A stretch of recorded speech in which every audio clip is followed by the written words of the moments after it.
Kami adalah lembaga yang memberikan bekal kepada calon-calon magister hukum.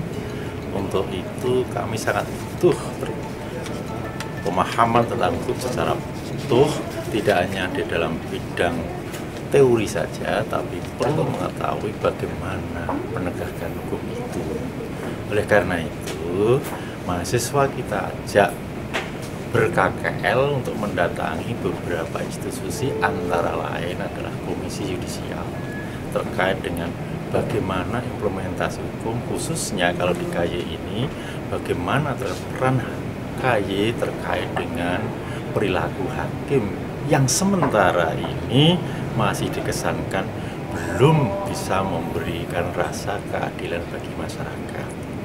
Oleh karena itu, perkembangan yang ke depan diharapkan peran KY ini lebih diberikan pada peran yang sebagai decision untuk memberikan sanksi atau berwujud apa yang terkait dengan perilaku hakim, tidak hanya sekedar memberikan rekomendasi kepada Mahkamah Agung untuk memberikan sanksi pada para hakim yang dianggap nakal atau yang dianggap tidak berkeadilan. Nah, dari pertemuan ini kita harapkan banyak mendapatkan informasi apa yang menjadi peran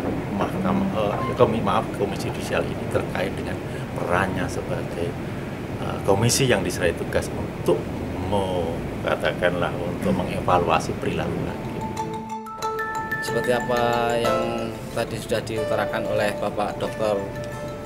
Jaja Ahmad Jayus, SHMH, bahwa kami setelah dari awal sebetulnya kami punya tujuan agar kita secara tidak hanya secara teoritis tapi pada implementasi di lapangan seperti tadi ini. Jadi untuk tujuan pokok atau fungsi dari KY sendiri adalah meningkatkan kapasitas hukum secara material maupun acara, dan juga untuk pembinaan kode etik para hakim.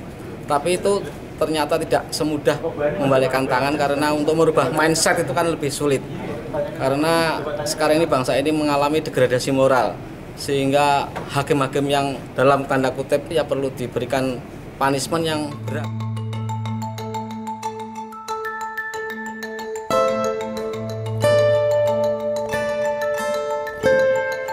Ya jelas itu sebagai modal kami, ternyata mental atau kode etik itu atau perilaku itu sangat penting untuk dibina, kemudian dikembangkan dalam kehidupan sehari-hari, terutama tidak hanya di bidang hukum saja.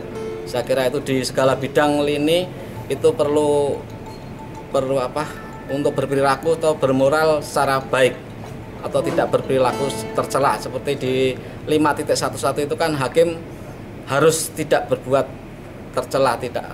Ya, jadi hakim tidak boleh berbuat tercela, saya kira itu. Jadi para mahasiswa diharapkan nantinya setelah terjun di masyarakat atau menjadi profesi apapun yang digeluti itu tetap berpijak pada moralitas.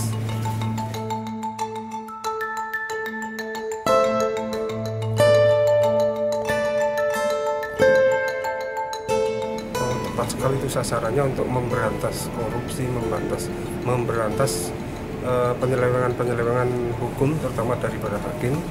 Karena profesi saya sendiri selaku pengacara itu banyak mendapati perilaku-perilaku yang menyimpang dari hakim.